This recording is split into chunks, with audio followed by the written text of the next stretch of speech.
नमस्कार दोस्तों, मैं फिर से आप लोगों के लिए एक नई कहानी लेकर आई हूँ जिसका शीर्षक है माता का हृदय।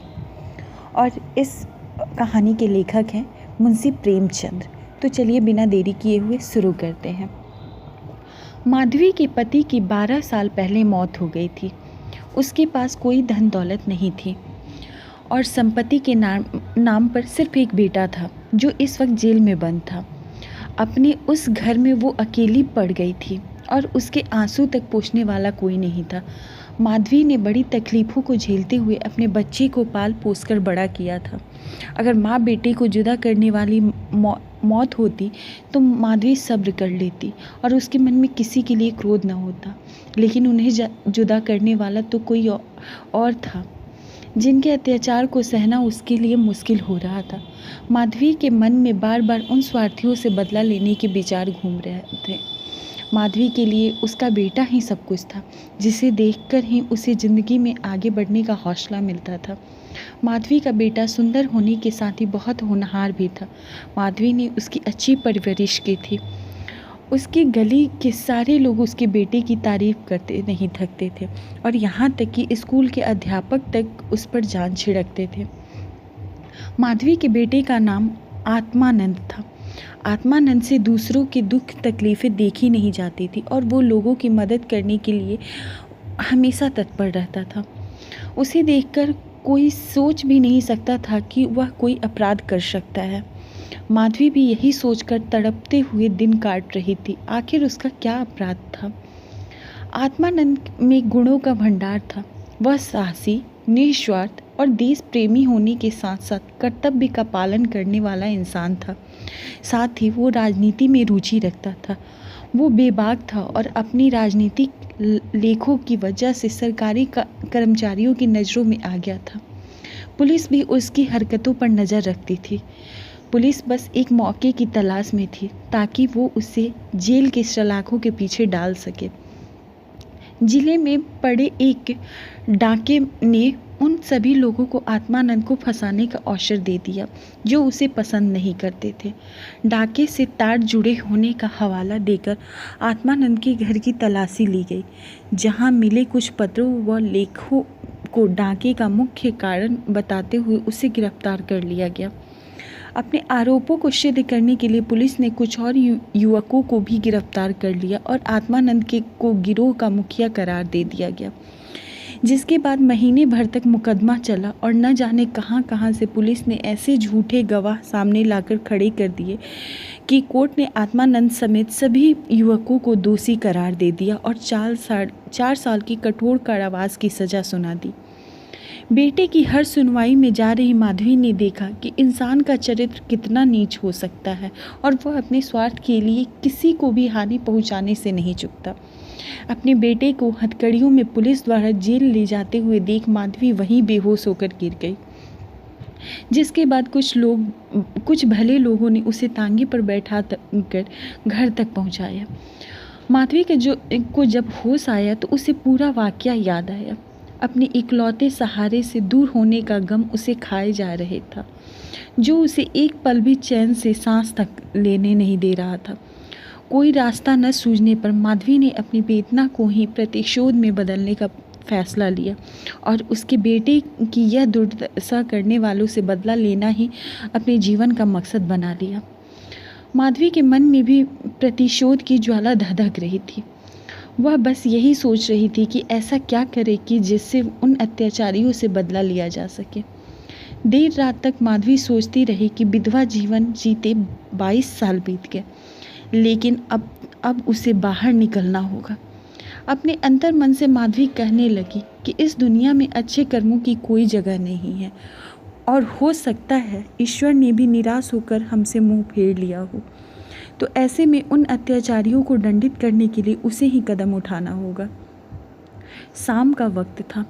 लखनऊ में एक बड़ा सा बंगला झिलमिलाती लाइटों से सजा था, जहां दोस्तों की महफिल सजी थी और गाने बजाने हो रहे थे। एक और मेज आतिशबाजियों से सजी थी तो दूसरी ओर तरह तरह के पकवान रखे थे। बंगले के चारों ओर पुलिसकर्मी तैनात थे, क्योंकि वह बंगला पुलिस सुप्रिटेंडेंट मिनिस्टर बागची का था।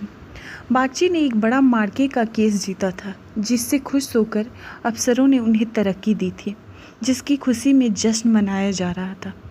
मार्के का केस जिसमें पुलिस बेगुनाह युवकों को झूठे केस में फंसाकर जेल में भर देती थी। यहाँ आए दिन उत्सव होते ही रहते थे। महफिल में रौनक बढ़ाने के लिए मुफ्त में गाने बजाने वाली आतिशबाजियाँ और आधे दामों पर मिठाइयाँ व फल फूल उन्हें आसानी से मिल जाते थे। दौड़ धूप करने के लिए सिपाहियों की एक टुकड़ी हर वक्त उनके घर पर तैनात रहती थी। महफिल में गाने बजाने का कार्यक्रम समाप्त होने के बाद मेहमान अब भोजन करने लगे थे। दुकान से दावत का सामान ढोने वाले मजदूर उन्हें कोसते हुए वहाँ से चले जाते थे। बस बाकी बचे मजदूरों के साथ एक बूढ़ी औरत वहाँ काम कर रही थी। वो बूढ़ी औरत अपने चेहरे पर हल्की मुस्कान लिए अपने काम में मग्न थी। वह महिला और कोई नहीं बल्कि माधवी थी, जो बदला लेने के लिए मजदूर बनकर काम कर रही थी। महफिल खत्म होते होते सभी मेहमान जा चुके थे। इक्के दुक्के मजदूर बचा हुआ खाना समेट रहे थे। माधवी एक कोने में चुपचाप बैठी हुई एकटक सभी को देखे जा रही थी। सहसा मिस्टर बागची की नज़र माधवी पर पड़ी तो वो उसे पास पहुँचे और बोले, तुम अब तक यहाँ क्या कर रही हो? कुछ खाने के लिए मिला या नहीं? माधवी ने नज़र उठाकर बागची को देखकर कहा, साहब खाना तो मिल गया, लेकिन मेरे पास जाने के लिए कोई जगह नहीं है। अगर आपको ऐतराज़ न हो तो मुझे यहीं कोने में पड़े रहने दे। माधवी की बात सुनकर बागची ने कहा, नौकरी कर लेगी बंगले में? बच्चे को पालना आता है क्या? बागची की बात सुनकर माधवी ने तपाक से कहा, जी साहब, बच्चों को अच्छे से खिलाना जानती हूँ। इसके अलावा घर के छोटे बड़े सभी काम कर सकती हूँ। बस मुझे एक मौका दे दीजिए। माधवी की ओर ध्यान से देखते हुए बागची ने कहा, ठीक है, तुम आज से यही काम शुरू कर दो। माधवी को बागची के बंगले में काम करते हुए 1 महीने से अधिक हो गया था। माधवी अपने काम में निपुण थी। उससे पूरा परिवार खुश था। बागची की पत्नी का स्वभाव चिड़चिड़ा था। वह आलस व अपनी खराब सेहत के चलते दिन भर बिस्तर पर या सोफे पर पड़ी रहती थी और नौकरों पर चिल्लाती रहती थी। उसके स्वभाव के कारण बच्चे का ध्यान रखने वाली आया ज़्यादा दिन न टिक पाती। माधवी उसकी जली कटी बातें सुनकर भी चुपचाप अपने काम में लगी रहती, इसलिए बागची की पत्नी को उससे कुछ खास शिकायत न थी। उसने बच्चे की देखभाल की जिम्मेदारी माधवी को ही दे दी थी। बागची और उसकी पत्नी को इससे पहले भी कई बच्चे हो चुके थे, लेकिन अज्ञात कारणों से उनका एक भी बच्चा कुछ महीनों या फिर साल भर से ज़्यादा जीवित नहीं बच पाता था। इसलिए इस बच्चे पर दोनों माँ बाप को जैसे जान बसती थी। पढ़े लिखे होने के बावजूद दोनों अपने बच्चों की सुरक्षा के लिए टोना टोटका व जंतर मंतर अपनाने से भी परहेज न करते थे। बच्चा माधवी के पास ही ज़्यादा समय बिताता था। इस वजह से माधवी को काफ़ी ज़्यादा घुल मिल गया। अगर माधवी कुछ देर के लिए भी उसकी नज़रों से दूर हो जाती तो बच्चा ज़ोर ज़ोर से रोने लगता। बच्चा माधवी को ही अपनी माँ समझता और वो साथ खेलती तो खेलता था। वह दूध पिलाती तो पीता और वह सुलाती तो उसे नींद आती। अपने पिता को तो बच्चा कोई जैसे अजनबी समझता और माँ उस पर ध्यान नहीं देती थी। माधवी को लगा कि बड़े घर में काम करने से तनख्वाह अच्छी खासी मिल जाएगी, जिससे महीने का खर्चा पूरा हो जाएगा, लेकिन यहाँ तो नौकरों से हर एक पैसे का हिसाब लिया जाता था। एक दिन बच्चे को गोद में उठाए माधवी ने मालकिन से कहा कि बच्चे के लिए कोई खिलौना गाड़ी मंगवा देती तो अच्छा होता। माधवी की बात सुनकर मिसेज बागची ने कुंठित स्वर में कहा, कहाँ से मंगवाऊँ? इसके लिए खिलौना गाड़ी? हाथ में रुपए भी तो होने चाहिए। इसका खिलौना 10-20 रुपए में आएगा और इतने रुपए कहाँ से आएंगे हमारे पास? माधवी ने मिसेज बागची की ओर गौर से देखते हुए कहा, मालकिन, खिलौना ही तो है। माधवी की बात सुनकर मिसेज बागची ने कहा, अब तुमसे क्या छुपाना?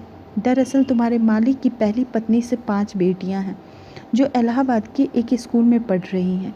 5 कुंवारी हैं। उनकी पढ़ाई लिखाई और दूसरे खर्चों में इनका आधा वेतन चला जाता है।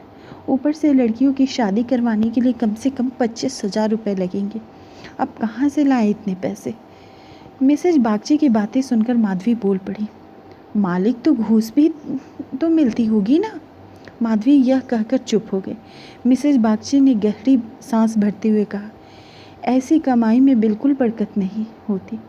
काली कमाई का पैसा एक हाथ आता है तो दूसरे हाथ चला जाता है। जैसे जैसे दिन बीतते जा रहे थे, माधवी के मन में उस बच्ची के लिए स्नेह और भी बढ़ता जा रहा था।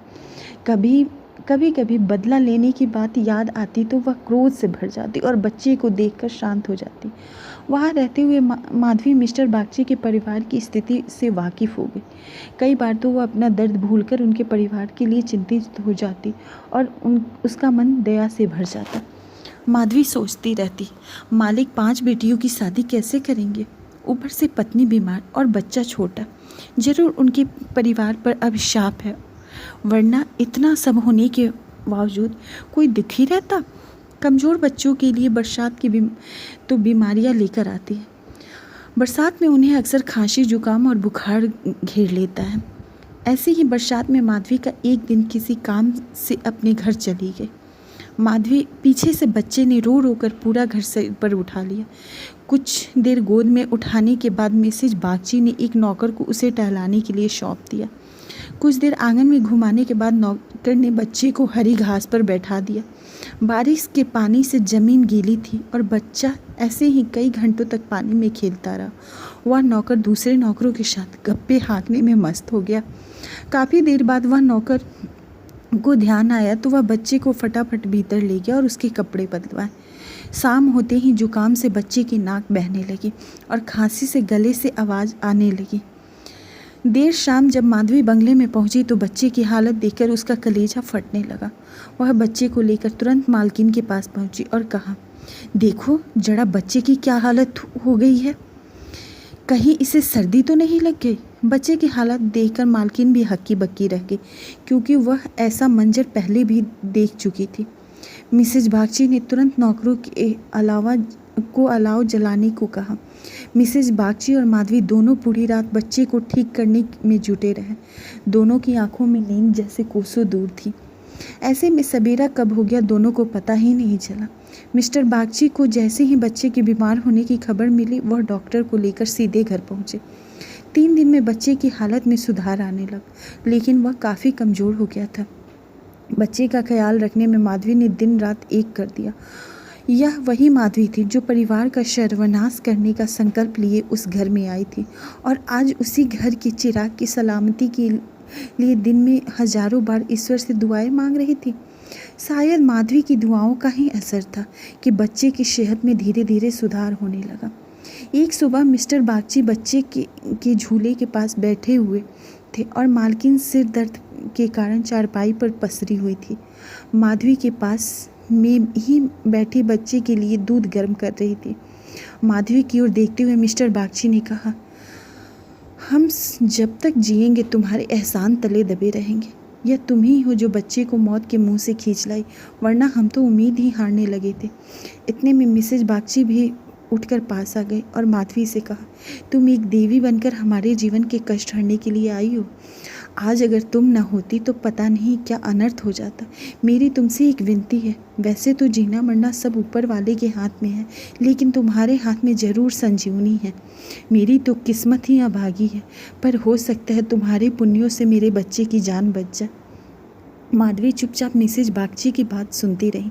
मिसेज बागची रुआसी आवाज़ में कहने लगी, सच कहती हूँ, अब तो बच्चे की गोद में उठाने तक से मुझे डर लगता है। तुम इसे आज से अपना बच्चा समझो और इसकी माँ बन जाओ। इसे भी तुमसे बहुत लगाव है। तुम इसे अपने साथ अपने घर ले जाओ और वहीं इसकी परवरिश करो। जब तक यह तुम्हारी गोद में रहेगा हमें चिंता न होगी। मिसेज बागची की बात सुनकर माधवी ने कहा, मालकिन क्यों ऐसे बुरे विचार मन में ला रही हो?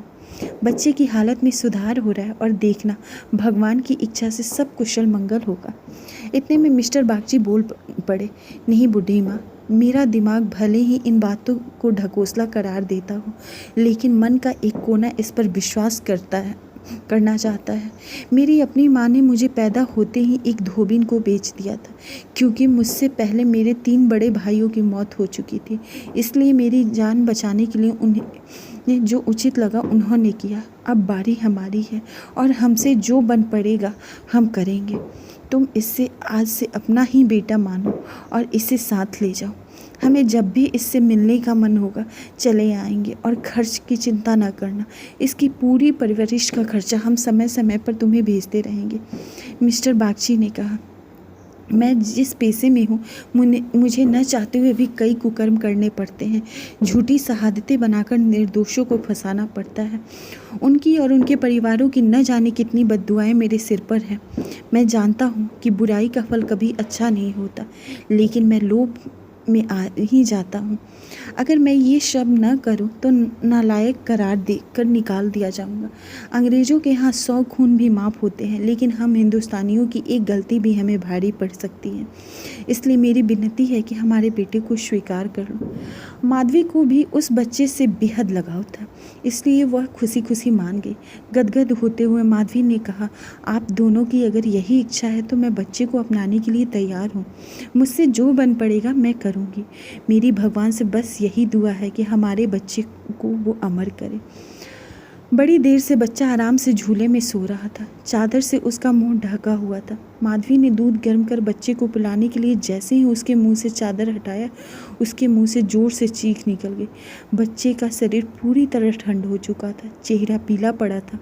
माधवी ने जल्दी से बच्चे को गोद में उठाकर सीने से चिपकाया और जोर जोर से लेने लगी। बालक सभी को छोड़ भगवान के पास जा चुका था। दिन भर पूरे घर में मातम पसरा रहा। रोनी की चीख पुकारों से जैसे पूरा घर कौंध गया था। मिस्टर बागची और उनकी पत्नी का भी रो रो कर बुरा हाल था। माधवी जो खुद बच्चे को खोने के डर से तड़प रही थी, उन दोनों को सांत्वना दे रही थी। माधवी उनसे कह रही थी, अगर उसके बस में होता तो अपने प्राण देकर भी बालक को बचा लेती, लेकिन ऐसा संभव नहीं है। माधवी जो अपना बदला लेने आई थी, ममता के बंधन में बंधकर स्वयं दुख लेकर जा रही थी। सच कहते हैं कि माँ का दिल दया का सागर होता है। माँ वह देवी है जिसकी निर्मलता को कोई मैला नहीं कर सकता। तो दोस्तों, हमें इस कहानी से यही सीख मिलती है कि माँ की ममता का पूरी दुनिया में कोई मोल नहीं होता। माँ अपने बच्चों की तड़प नहीं देख सकती और बच्चे की ममता के आगे वो अपना सारा क्रोध भूल जाती है। वही यह कहानी यह सीख भी देती है कि इंसान को कभी लालच नहीं करना चाहिए, ना ही किसी को दुख देना चाहिए। माँ की दुनिया में माँ का जगह कोई नहीं ले सकता है, तो अपने माता पिता दोनों की इज्जत करें। धन्यवाद दोस्तों, फिर मिलूंगी आप लोगों से एक नई कहानी के साथ। तब तक के लिए बाय बाय।